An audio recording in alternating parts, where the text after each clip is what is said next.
الحمد لله رب العالمين والصلاة والسلام على سيد الأنبياء والمرسلين وعلى آله وأصحابه أجمعين أما بعد قال الله تعالى في كلامه المجيد أعوذ بالله من الشيطان الرجيم بسم الله الرحمن الرحيم يا أيها الذين آمنوا وعملوا الصالحات وأقاموا الصلاة وآتوا الزكاة لهم أجرهم عند ربهم ولا خوف عليهم ولا هم يحزنون صدق الله العظيم وقال النبي صلى الله عليه وسلم في حديث الشريف أنا مالك أنا كنزك أو كما قال عليه الصلاة والسلام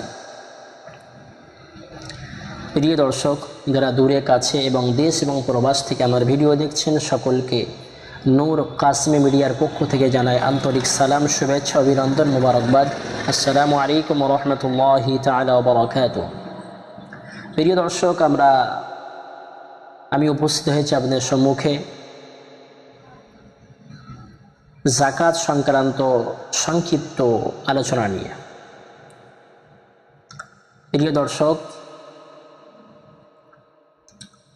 মহান আল্লাহ পাক ইতিপূর্বে আমি আপনাদের সম্মুখে একটি কোরআনের আয়াত পাঠ করেছি এবং হাদিস শরীফ থেকে ছোট একটি হাদিসের টুকরা পাঠ করেছি। আমি যে আয়াতটা পাঠ করেছি সূরা বাকারার 277 নম্বর আয়াত।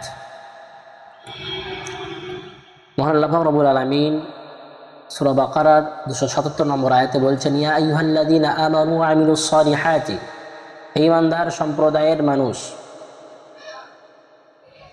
ইয়া আইয়ুহাল্লাযীনা আমানু,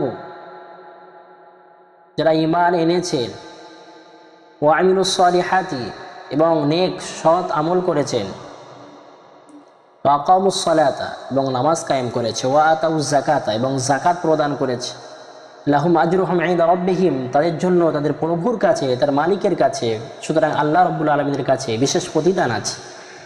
ওয়ালা খাউফুন আলাইহিম ওয়ালা হুম ইয়াহজানুন, এবং তাদের জন্য কোনো ভয় নেই, কিয়ামতের ময়দানে তাদের জন্য কোনো ভয় নেই, তারা যেন ভয় না করে।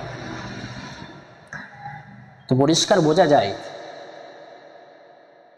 যে এই আয়াত দ্বারা প্রমাণিত হয় যাকাত দেওয়ার, যাকাত ফরজ হওয়ার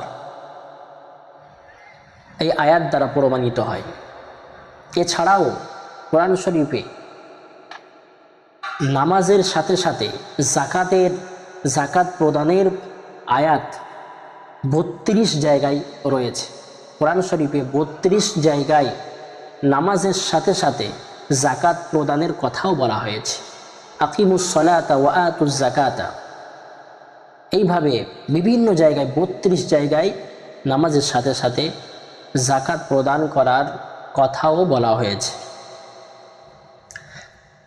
তো আমরা সকলেই জানি যে ইসলামের মূল স্তম্ভ 5টি: ঈমান, কলেমা পড়া, নামাজ, রোজা, সামর্থ্য থাকলে হজ করা এবং যাকাত প্রদান করা। তো তার ভিতরে অন্যতমই যাকাত, অর্থাৎ এই 5 স্তম্ভ আল্লাহ তাআলার ফরজ হুকুম, আল্লাহ তাআলার নির্দেশ। যাকাত আল্লাহ তাআলার নির্দেশ, দিতে প্রদান করতে হবে। অর্থাৎ যে সাহেবে নিসাব হবে তাকে যাকাত প্রদান করতে হবে। কিন্তু আজকে আমরা এই যাকাতটাকে ট্যাক্স মনে করে নিয়েছি। আজকে আমরা যাকাত থেকে একেবারে অনেক দূরে সরে যাচ্ছি, আমরা যাকাতটাকে মেনে নিতে পারিনি, খুব দুর্ভাগ্যজনক। আমি যে একটা হাদিস পড়েছি, হাদিসে বলছে আল্লাহ রাসূল সাল্লাল্লাহু আলাইহি সাল্লাম, আলা মালুকা লা কানজুক, মানে কিয়ামতের দিনে যে ব্যক্তি যাকাত প্রদান করবে না তাকে এই হাদিসের দ্বারাই ভয় দেখানো হয়েছে এবং এটা বাস্তব। কিয়ামতের দিন তার গচ্ছিত সম্পদ, অর্থাৎ যাকাত যে দিচ্ছে না সেই গচ্ছিত সম্পদ সাপ হয়ে তাকে দর্শন করতে থাকবে এবং বলতে থাকবে, আনা মালুকা লা কানজুক, আমি তোমার মাল, গচ্ছিত সম্পদ, আমি তোমার মাল এবং তোমার আমি গচ্ছিত সম্পদ। সুতরাং আমাদেরকে সকলকে আল্লাহ তাআলার এই বিশেষ হুকুম, এই ফরজ হুকুম তথা যাকাত প্রদানের বিষয়ে যথেষ্ট সচেতন হতে হবে এবং যাকাত প্রদান করতে হবে। না হলে আমরা কোরআন শরীফের আয়াত এবং হাদিস শরীফ,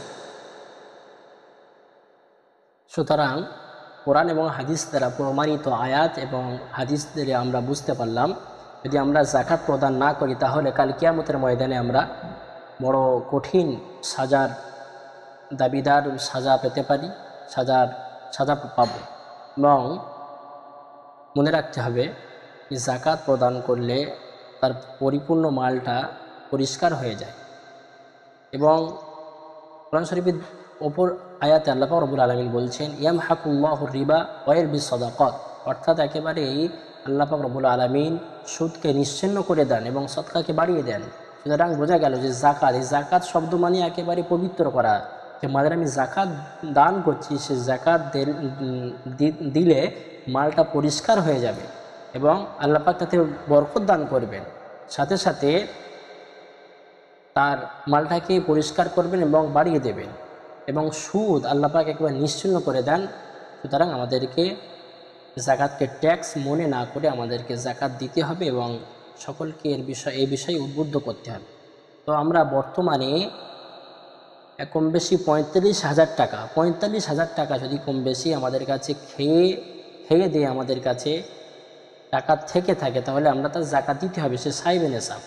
এবং জাকাত দেওয়ার জন্য কয়েকটি শর্ত আছে: বালেগ হওয়া, স্বাধীন হওয়া, মুসলমান হওয়া, নেশাব পরিমাণ মাল হওয়া, এবং মুসাফির না হওয়া।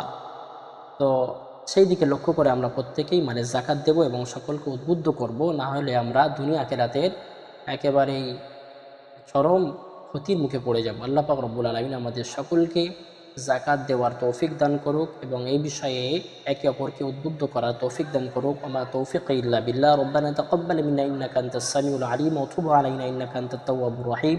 আসসালামু আলাইকুম ওয়া রাহমাতুল্লাহি ওয়া বারাকাতুহু।